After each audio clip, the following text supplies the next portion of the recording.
Hi, good morning, everybody. I won't take too long. My name's Daniel Tellalian. I'm coming here from Los Angeles to hopefully provide another data point as people think about the river project here and what that does or does not mean, and how to do things smart, how to learn from some of what we did, avoid our mistakes, etc. I just have a few slides.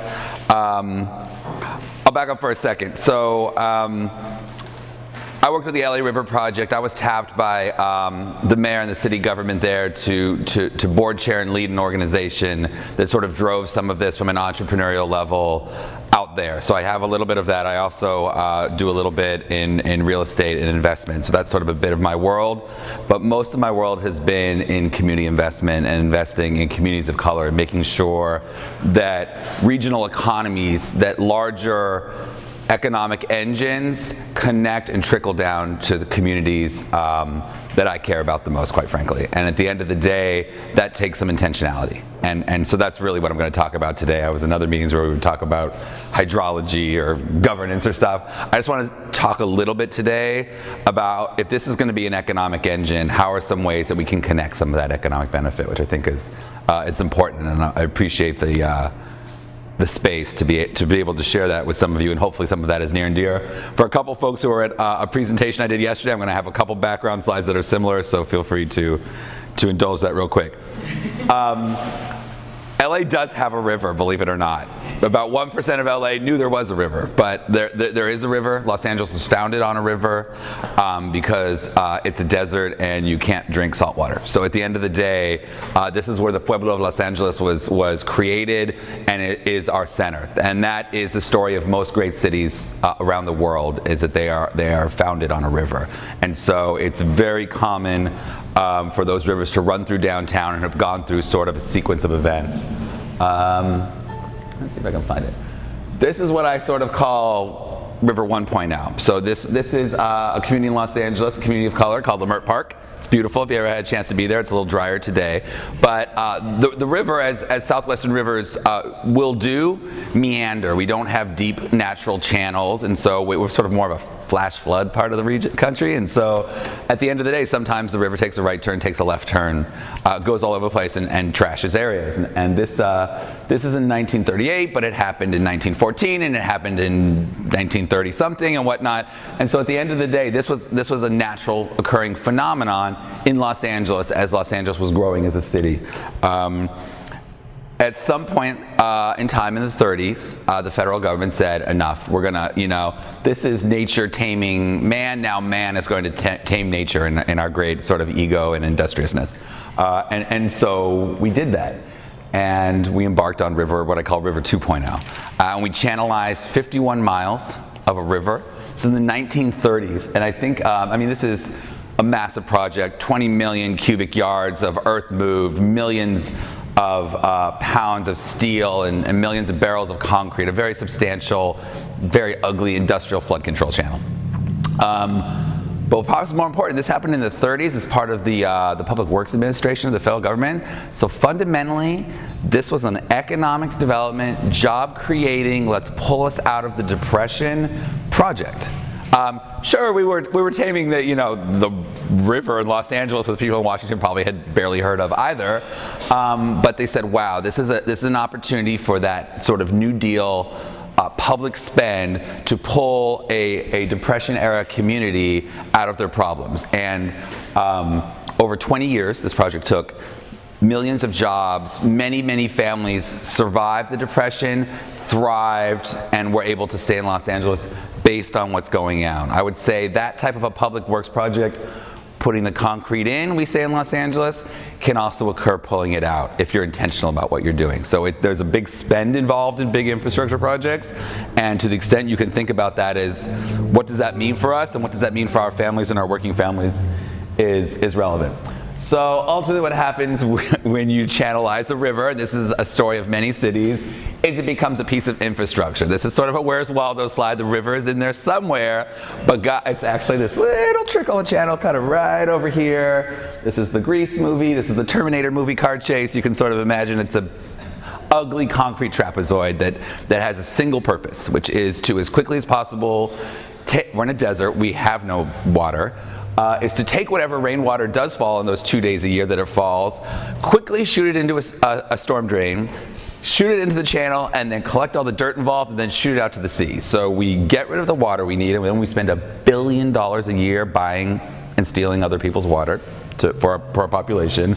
We also pollute our beautiful coastline by just basically sweeping up the concrete city and then shooting it out to the beach. And so when the Army Corps of Engineers decided to do this, they said, we will save you from floods. And in the process of doing that, created a 80-year multi-benefit problem because a number of other things didn't happen, didn't work right. So at the end of the day, and then you can see obviously the city has grown up around it in a very dense and difficult way. So now we want to reclaim our river, which runs like forever. This is sort of River 3.0. This is what we're going for. You'll see conceptual designs like that. There's a beautiful master plan for Grand Rapids. This idea is what was once maybe a small river channel can be broken up, estuaries created, placemaking opportunities for people to gather, for habitat restoration, also for flood control. And he gave a nice list of what's so fun about these projects is they're super complicated because they have multi-benefit purposes, right? They're water conservation, their flood control, their economic development, their placemaking, their habitat restoration, and it's like a Rubik's Cube. You kind of optimize one and you kind of screw another one up, and so it's a complicated, I would say, fun process and a real challenge for sort of some of the engineering professionals and all that. But in all that, we've got to get the river right. Sometimes they forget, like, hey, this is a great civic works project. It's not for the people adjacent to here. It's not for the mayor or the governor or the elected who gets to go to a ribbon cutting. It's about the communities involved because it's a massive lift. And so that's where I think community needs to come together and say, what is our stake in this? And what, if we're all pitching in our tax dollars, our construction inconvenience, and everything going on in what's considered a great civic project, what does that mean for us? And so, Stacy, I appreciate your comment about sort of you have to lead with equity and bake that in on the front end, because if once the cranes are up and the people are out there working, a little late in the conversation to be having that. And so those conversations and some of that, I think, and preparing for what's to come is important, and that's why we use the word intentionality. This project, we call it G2, is one of 240 projects in our river master plan, of which we're maybe working on 10 or 12 right now. So these are long-term, big dollar projects.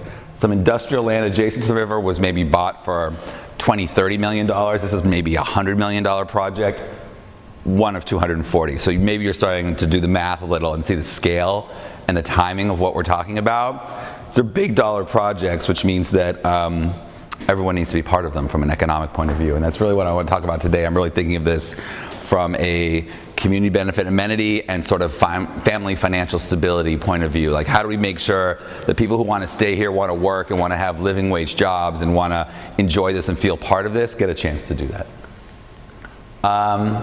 So a recent article that came out in Curbed, one of our online rags that I think is national, which just sort of pinpointed, what's going on? And in a quick poll, they said there's kind of 21 projects going on right now, and $2 billion of public money, which has X hundreds of millions of private money sort of piggybacking on it, just happening right now, right? So I think creating of some of our master planning documents here, which we're about 10 years old, a little over a dozen years maybe in some of that, where we say this is the plan, this is what we want to do, then things move along. You will start seeing that larger public allocations of dollars will start happening. So this is a federal WRDA piece of money that's come in, over $1 billion. This is a trail, Andy. This is sort of through Metro is how we're doing it. So we view this as a transportation investment, Class 1 bike path. $500 million into trail creation and those types of things. This is one bridge that our senator said, yeah, we can redo that bridge. It's about to fall down anyway. It's going to go down the next earthquake, and so we're going to do a great iconic bridge there and all sorts of stuff. So the money's coming in here, but you got to think back here about, so when that money comes in, what are we going to do about that, and how is that going to work? LA is pretty progressive. It's we do a lot of that, but I want to encourage you guys to think about that as well. The real takeaway here is that the overall project budget size, if you think of this in some level of aggregate, is substantial. So it's worth, I would say, thinking about, and it's worth, to some degree, fighting over. Let's see. This is a metric that we tried. We kind of blew it a little, but I want to put it up there and what's going on. It's really about accountability, and one of the ways that you can get past just the rhetoric of sort of this is what we want to do and try and hold yourself accountable. And so we understood that everything that's going on in the river has a lot of different benefits, and there's a lot of different stakeholders who are interested in different things. There's people who are interested in the naturalization and the ecology and the habitat aspects of the river. There's engineers and people who are really just interested in flood control and public safety aspects of the river. There's city managers who are interested in liability and budget control. There's economic development, there's placemaking, there's tourism. There's all these different things that need to happen. And instead of getting into an argument about what's more important and what's less important, we would try to put a number of them up together, create a metric that we wanted to think about that, measure that, and make that open source. Put that out on our website and say, these are the goals we're having and what's going on, and we want to put it out there. We started this, we flubbed it, to be quite honest. It became more complicated to track, and the institutional will was not there, but the idea is a good one. So I just put it out there on some level. If y'all can agree on what are we actually trying to get out of this very expensive project, other than some whitewater or maybe some riverfront development, let's try and talk about that, isolate that, measure that going forward. I want to talk about a couple mechanisms that we use in LA for whatever they're worth. We'll split them up a little bit. I don't know if it fits the jurisdiction perfectly here in Grand Rapids, but this is how I think of it. I sort of think of what I'd call private sector development, or maybe river's edge and beyond, land that doesn't have to be in private ownership, but oftentimes would be in private ownership, and then public sector spends for infrastructure, which are sort of a little different, at least how we approach them in Los Angeles. Community benefits agreements, we think of more for private sector development. If somebody who owns land and wants to develop something is coming to the public sector for permitting, for entitlements to create and build something, there's generally, unless it's a very simple by right development, there's a level of negotiation that oftentimes can happen with the planning department about what goes into that. At a plan check counter level, that is, do your electrical systems work? Is your roof line correct? The basics. But really, that conversation can be much broader, and for large projects, it should be. When Staples Center, where I go see my Lakers go play, when that was built, that was a surface parking lot. And now it's a very large economic engine in downtown Los Angeles. There was a substantial community benefits agreement that crossed across workforce, that crossed across affordable housing, enterprise development, that went along with that. The planner at the planning department did not have to negotiate that. That's not how that happens. The community's role is to create a savvy coalition of folks who know enough about development, but also come and speak for the community, who can come together, genuinely represent a community, and negotiate across a table what would be a benefits package. The city or the permitting agency's role is to make sure that process is genuine and happens. So developer goes to city, say, hey, can I get my permit or my development agreement if it's a larger parcel? Absolutely, but we've assembled a coalition. There's going to be a community benefits package here. Who's going to be part of that? It's not just my 3 angry friends who are single issue. It's a genuine, savvy coalition, and we're gonna discuss this. And once you guys have cut that deal, come on back and let's make it happen, and we're gonna all celebrate together. At which point, developer flips out. Impossible, too expensive, everything you would expect would happen. Understandable, the developer's trying to maximize and work according to their pro forma. But at the end of the day, I rarely see after the fact people going, God, that community benefits agreement really screwed this project, it never worked out. If the project's important enough, and I would argue riverfront development done right is going to be perhaps the most amazing thing in Grand Rapids for the next 100 years if it comes across right. So it's that big and important a project. let's get it right on the community benefits side too. So perhaps there's some people in this room or whatnot who would want to talk about this. This is considered, and I don't know enough about the land ownership and development culture here, not particularly popular with the development and landowning community, right? They just see this as a cost, a burden, an obstacle that needs to be overcome to get to the finish line of development. To the extent you can set the tone and bring in developers, say, nope, we're gonna figure this out, and we're not gonna kill a project and say unrealistic stuff that's gonna have this not happen, but we're gonna work together on something, is worthwhile. It's a process. We love community benefits agreements. The first one or two are like a war, right, between oftentimes neighborhoods and big developers in a place like Los Angeles. But after a while, a bit of a culture develops where you're like, that's a big project, that's not going through without a CBA, and it's sort of baked into the project cost, the project timeline at a certain level. So there's hopefully a chance to do that. This is more on the private sector side, when someone's going for an entitlement to the city. We also use project labor agreements. Labor, I would use a lowercase l, not a capital L. In LA, we're a bit more of a union town, so oftentimes project labor agreements do mean working with our construction trades, but doesn't have to. It really just means we care about the labor component of the project. This is a silly pie chart off of Google, but at the end of the day, the point being, labor as a percentage of the project is A, substantial, and B, growing. So this is a big, before I was talking about billions of dollars in this project, take a percentage of that. A lot of that's going to construction firms and to the people who are working those cranes and building those buildings. And so the question is, this would be more on the public sector side, and is there the institutional will to do this? Will the city or the developing entities in the channel or on public projects and infrastructure projects, are they willing to say, we're only going to do this with labor that is local, that is diverse, that is pays a living wage? These are all questions and things that can be put contractually into the projects. We do that a lot in LA. That's a thing, it can happen. It depends on if someone wants or not. What is important for the workforce folks and the communities is not to say, yeah, you have to do that, and then expect like a general contractor or developer to then just poof, make that happen. That's an unfair expectation to put on the builder, who's got a lot of other pressures to deliver a very technical, very expensive project on time and on budget. You have to create those pipelines, you have to build that outreach, you have to make sure that the labor is available at the time that the project comes online. So if I'm gonna say, we want 50% of our labor to be from Kent County, and we want 25% of it to be from these zip codes, you have to start, and the project looks like it will go forward, you have to start preparing those pipelines and offering up those labor pools to a selected builder in advance to do that. But I will tell you that it does happen. This is not a fairy tale, this can't happen.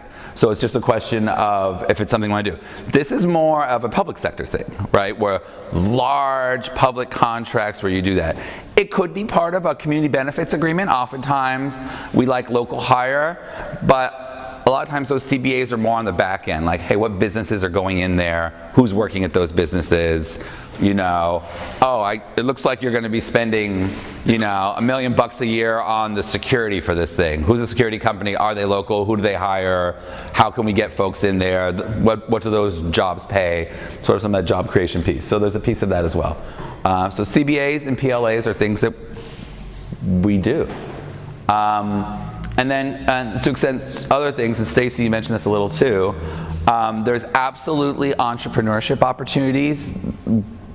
The river's many things, but at the end of the day, it's a platform. It's a placemaking opportunity, which means that this will be a place where, if done right, a lot of people are going to want to go. Maybe they want to go to get in the water. Maybe they want to go to take their family and get a lemonade. Maybe they want to rent a bike.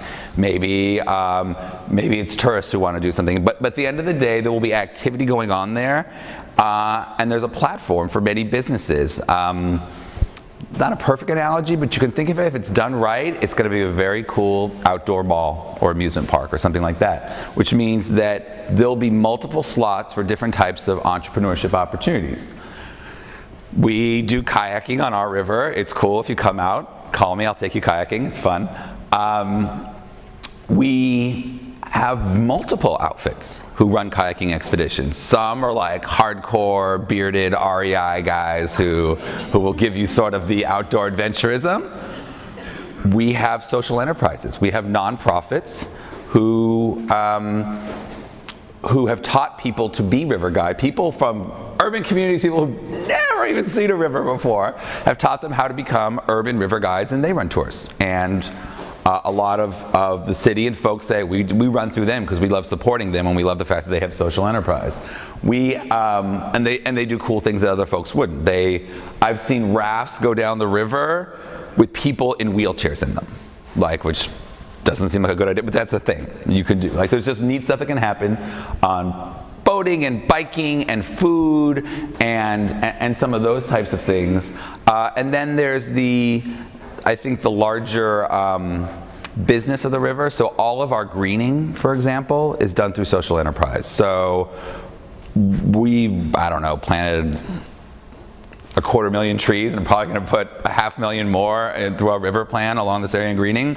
That all happens through the Conservation Corps, which is a national program, but we have a robust one, which pulls at-risk youth who do forestry, people re-entry populations who are coming in. And they do most of our planting and it's jobs, and then they can trickle into private sector or stay there, do whatever they want. So we do a lot of that as well. So it's about, I think, in the creation, when you start thinking about sort of the program that's going to run on the river and at some point down the road, and I know this is all way down the road, but it's good to think about these things now. What are going to be some of the kinds of businesses? And then to the extent, I don't know what the management agency of the river is going to be. Is it going to be the city? Is it going to be DGRI? Is it going to be some new entity? Who knows who's going to sort of make that mall or that amusement park work sort of overall?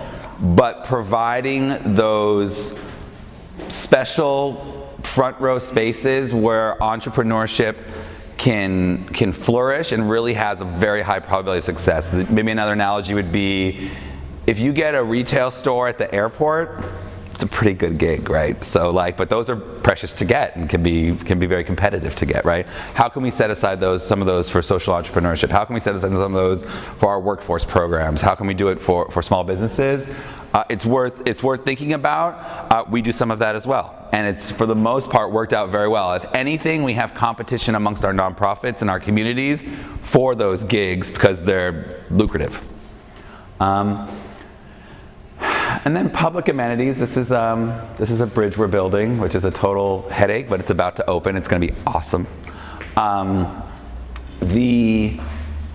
It's important that the amenities and what's at the river is not for downtown dwellers, adjacent property owners. This is not a local enterprise. For the cost and the headache of redoing the Grand River and turning it back into Grand Rapids and everything around that it means, that's something that the whole region's got to own, and everyone's got to feel that the river's for them. You have a little bit of benefit. In LA, our river is so long, it runs through a lot of neighborhoods, and a lot of neighborhoods are like, shh, don't tell anyone there's a river. We kind of just enjoy it as our free backyard, and it's awesome. You don't really have that big a downtown population who's going to get all NIMBY on the river, but I think it's going to have to be really important to bring communities, and I appreciated your slide, Andy, bring communities that are not river adjacent or are not naturally thinking the river is my issue or is my neighborhood, bringing them in, connecting them. Where is the Grand River bike ride that starts in this community and goes up to the river and back? Where are the outdoors person activities and that sort of stuff? So making those connections that communities of color, who sometimes, the stats are so bad they're almost amusing, that people of color just don't seem to be good outdoors folks from a lack of exposure or show that affinity. That's a bunch of BS. It's really just like exposure and opportunity. And so at the end of the day, making sure that the amenities are for everyone and they're truly viewed as a public good, and access is making sure that there's not private properties blocking getting into the river, but it's also affordability. You know, can I, if I'm a low-income family, can I take the bus or hop in a car, park, and spend a day with my family at the river that doesn't cost me $500 or $300? Can I have a great day at the river with my family? And curating that in and making sure that accessibility there, I think, is also worth keeping in mind. And all of this, Stacey, you're exactly right, is this is part of the governance question. So there will be, I think, tables of people, because all of us can't make all decisions all the time. At some point, some sort of agency has to lead and drive this, because it's so expensive and time-consuming.